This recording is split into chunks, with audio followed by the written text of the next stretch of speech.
Praise the Lord. सबको जय मसीह की एक और बार स्पिरिचुअल मॉर्सल्स में स्वागत करना चाहती हूँ। आज मैं तहे दिल से आप सबको धन्यवाद देना चाहती हूँ क्योंकि आप सब ने मेरे बच्चे के लिए, मेरे बेटे के लिए प्रार्थना किया। पिछले दिनों में चाहे वो बहुत ही बीमार था, आज वो ठीक है।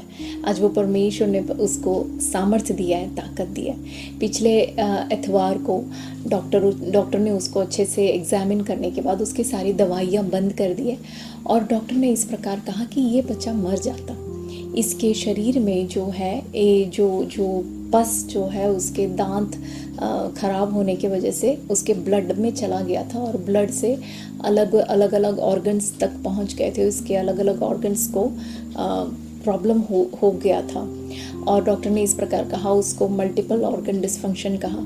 लेकिन डॉक्टर कहते हैं लेकिन ये चमत्कार है कि ये अब ठीक हो गया और ये हमें पता है परमेश्वर ने बहुत ही बड़ा चमत्कार किया है। क्योंकि उन दिनों में प्रभु ने मुझसे कहा था कि देखिए ये जो युद्ध बेटा तो जो लड़ रही है, ये तेरे या तेरे पति की या तेरे साथ जो छोटा सा झुंड है, इनके प्रार्थना करने से नहीं होगा। ये युद्ध बहुत ही बड़ा है, इसलिए मैं पूरे संसार में एक सेना को तैयार कर रहा हूँ, एक बहुत बड़ी आर्मी तेरे साथ ये युद्ध को लड़ने के लिए, तेरे लिए युद्ध को लड़ने के लिए मैं उनको तैयार कर रहा हूँ। और उसके बाद ही हमने देखा अनेक लोगों ने हमें फ़ोन करके बोला कि रात के 3 बजे 4 बजे प्रभु उनको जगा रहा है, प्रभु उनके अंदर डाल रहा है कि इस बच्चे के लिए प्रार्थना करें, जबकि उन्होंने इस बच्चे को देखा भी नहीं है, वो जानते नहीं है हम कौन है, हम उनको नहीं जानते। अनेक लोगों ने हमें फ़ोन करके बोला कि वो उपवास बैठ के प्रार्थना कर रहे हैं, अनेक लोग पूरी रात भर चेन प्रेयर कर रहे हैं, जूम मीटिंग्स कर रहे हैं, सब कुछ इस बच्चे के लिए प्रार्थना करने के लिए। क्यों? क्योंकि परमेश्वर ने उनके अंदर एक बहुत ही बड़ा बोझ डाला। देखिए परमेश्वर के वचन में जब हम पढ़ते हैं प्रेरितों के काम उसके 12वीं अध्याय में हम देखते हैं कि पतरस को मार डालने के लिए वहाँ का राजा प्लान करता है और उसको जेल में डालता है। लेकिन रात को क्या है, वहाँ लिखा है कि कलीसिया लौ लगा के प्रार्थना करती है और क्योंकि कलीसिया लौ लगा के प्रार्थना करती है, परमेश्वर अपने स्वर्गदूत को भेजकर पतरस को वहाँ से छुड़ाता है। पतरस मरता नहीं है और वही चीज़ हमारे जीवन में हुआ है क्योंकि आप सब ने लौ लगा के प्रार्थना किया, मेरे बच्चे के जान को परमेश्वर ने बचा दिया। देखिए यदि कोई मुझे ये चॉकलेट आके दे और इसका वर्णन करे, मुझसे कहे कि इसको यदि आप खोलोगे तो इसके अंदर आपको एक सिल्वर कलर का फॉइल कवर निकलेगा, उसको भी यदि खोलोगे तो चॉकलेट ब्राउन कलर का होगा और वो छोटे छोटे क्यूब्स में होंगे, फिर जब आप उसको तोड़ के मुंह में डालोगे तो मीठा होगा, आपके मुंह में पिघल जाएगा। ये सारा वर्णन जो है मैं अच्छे से समझ जाऊंगी और मेरे मन में इसके बारे में बहुत ही अच्छा ज्ञान है, इस चॉकलेट के बारे में ज्ञान है, कैसे? सुनकर।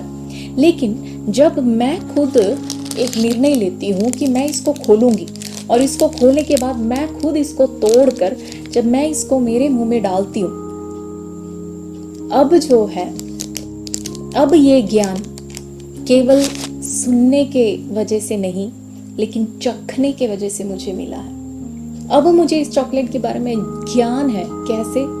चख कर।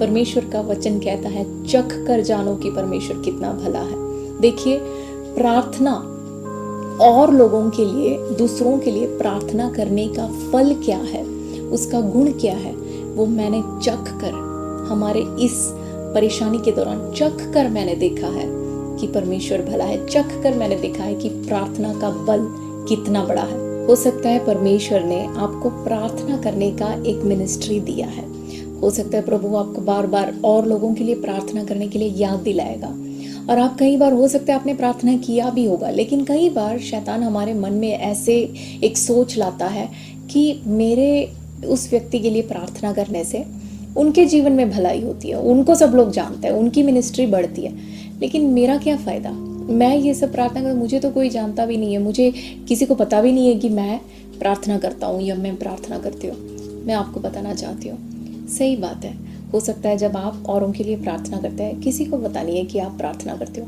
लेकिन एक व्यक्ति को पता है। पवित्र आत्मा ये सब कुछ देखता है और वो सिर्फ देखता ही नहीं, वो अपने पुस्तक में लिखता है कि इस व्यक्ति ने, इस मेरे बेटे ने, इस मेरी बेटी ने उसके लिए प्रार्थना किया। हर चीज़ को वो लिखता है जब हम निर्गमन की पुस्तक 17 अध्याय को जब पढ़ते हैं, वहाँ पे हम एक युद्ध को देखते हैं, एक युद्ध भूमि हम देख पाते हैं। और वहाँ पे हम यहोशू को देखते हैं जो युद्ध लड़ता है। आजकल हमारे सामने बहुत ऐसे लोग हैं यहोशू की तरह, क्योंकि वो पब्लिक में मिनिस्ट्री करते हैं। हमें साफ दिखाई पड़ता है कि हाँ, वो पब्लिक में है, वो मिनिस्ट्री करते हैं। लेकिन वहाँ पे यहोशू के बारे में जो पवित्र आत्मा लिखता है, साथ ही साथ यहोशू के लिए प्रार्थना करने वाले और 3 बंदों का नाम भी वहाँ लिखता है। वहाँ कहता है मूसा, हारून और हूर, ये तीनों व्यक्ति यहोशू के लिए प्रार्थना करते थे। और कहा है कि क्योंकि ये प्रार्थना करते थे, यहोशू को जीत मिलता है।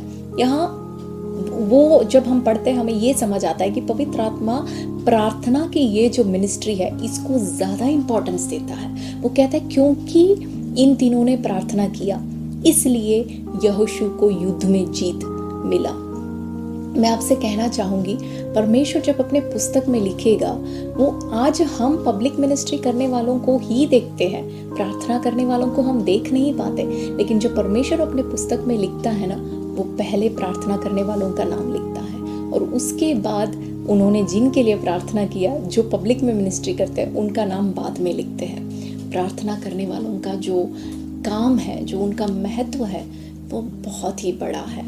और आप कभी ये ना सोचिए कि जब आप स्वर्ग में जाओगे तभी ही आपको प्रतिफल मिलेगा। नहीं, परमेश्वर के वचन में यदि हम पढ़े तो हम इस बात को समझ सकते हैं कि प्रार्थना करने वालों के संतान को, उनके आने वाले पीढ़ी को परमेश्वर आशीषित करता है। निर्गमन के पुस्तक 31वें अध्याय में जब हम पहुंचते हैं, वहाँ पे एक व्यक्ति को हम पढ़ते हैं, उसका नाम है बेजलेल, जिसको परमेश्वर ऐसा ज्ञान से भरता है। पवित्र आत्मा अपने, वहाँ लिखा है परमेश्वर की आत्मा खुद उसके ऊपर उतर आता है और उसको इतना ज्ञान, हर तरह के ज्ञान से प्रभु उसको आशीषित करता है। वो कौन है? वो ये हूर जो है, मूसा, हारून और हूर, इसका पोता है, जो परमेश्वर के सामने दूसरों के लिए घुटना टेकते हैं। उनके संतान को, उनके आने वाली पीढ़ी को परमेश्वर आशीषित करता है। हालेलुया। तो मैं आपको प्रोत्साहन करना चाहूँगी, यदि प्रभु ने आपको ये मिनिस्ट्री दिया है प्रार्थना करने का, तो मैं आपसे कहती हूँ प्रार्थना आप लगातार करते रहिए। हो सकता है आपका 1-2 घंटे का नींद खोने से, या 1-2 टाइम का भोजन छोड़कर जब आप प्रार्थना करते हो, आपके लिए सैक्रिफाइस तो है, लेकिन आपके उस प्रार्थना के कारण किसी व्यक्ति का जान बच जाता है, किसी परिवार को बहुत ही बड़ी दुर्घटना से परमेश्वर बचाता है। आपका प्रार्थना बहुत ही बहुमूल्य है। कभी उसको आप सरल रीति से ना देखें। अपने इस काम में, इस मिनिस्ट्री में आप बने रहे। प्रभु आप में से हर एक व्यक्ति को आशीष दे। God bless you.